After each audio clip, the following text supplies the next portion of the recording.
Sore di Istana Karang. Waalang mengajak Bayu ke suatu tempat sore ini.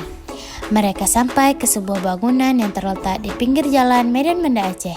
Tempatnya di desa Tanjung Karang, kecamatan Karangbaru. Wah, ini bangunan apa? Tanya Bayu penasaran.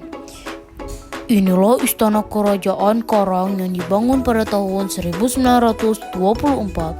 Istana ini dibangun oleh Tengku Muhammad Arifin. Beliau raja terakhir Kerajaan Karang, jawab Waalang. Istana Karang didominasi warna putih dengan atap berbentuk limas. Limas adalah bangun ruang 3 dimensi yang dibatasi oleh alas berbentuk segi banyak. Ayo masuk, ujar Waalang.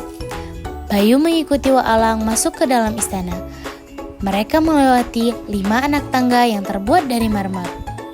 Bayu bangga bahwa Aceh Tamiang dulunya telah menguasai teknologi arsitektur Eropa yang hebat. Memangnya kamu pernah ke Eropa? Kejut Waalang. Belum sih. Jawab Bayu malu-malu. Saat asyik berbincang, mereka mendengar suara berisik dari luar. Lihat itu, mereka mencoret dinding istana. Seru Bayu. Bayu bergegas menghampiri anak-anak itu. Hei, kalian tidak boleh merusak tempat bersejarah ini, kata Bayu. Anak-anak itu tidak menghiraukan peringatan Bayu. Mereka justru tertawa dan terus mencoret-coret dinding istana. Waalang datang dan menegur anak-anak yang mencoret dinding.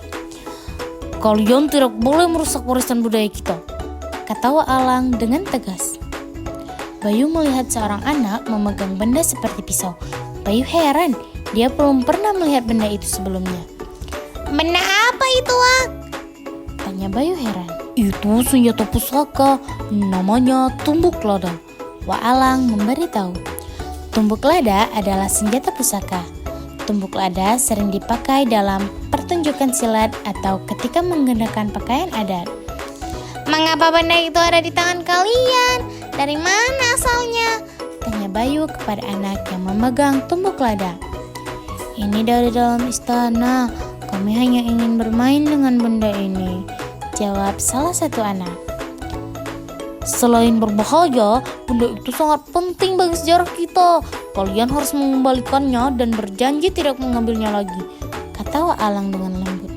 Anak-anak itu mengembalikan tumbuk lada ke tempatnya. Setelah semua aman, Waalang dan Bayu kembali masuk ke dalam istana. Istana Karang telah ditetapkan sebagai situs cagar budaya. Jadi kita harus merawatnya, ujar Waalang. Siap, Wak, ungkap Bayu semangat. Mereka menyusuri setiap ruangan di Istana Karang. Lantai ruang utamanya terbuat dari marmer. Terdapat barang-barang peninggalan seperti guci, kandi, piring hias maupun lukisan. Waalang, apa bedanya kerajaan Karang dengan kerajaan Tamiang?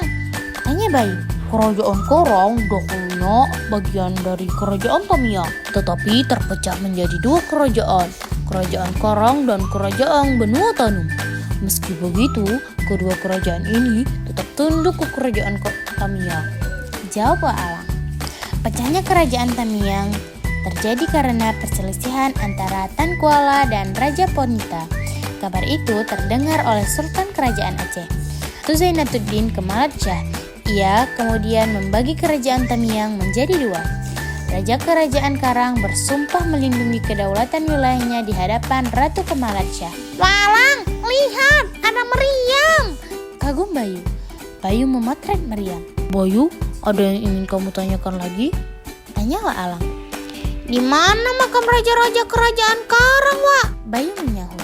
Tengku Muhammad Arifin dimakamkan bersama kerabatnya di belakang Masjid Al-Huda, Desa Tanjung Karang, jelas Waalang.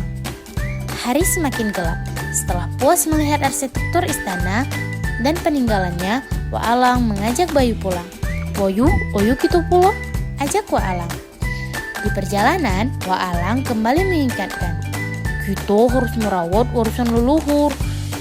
Jadikan sejarah sebagai pelajaran dalam kehidupan.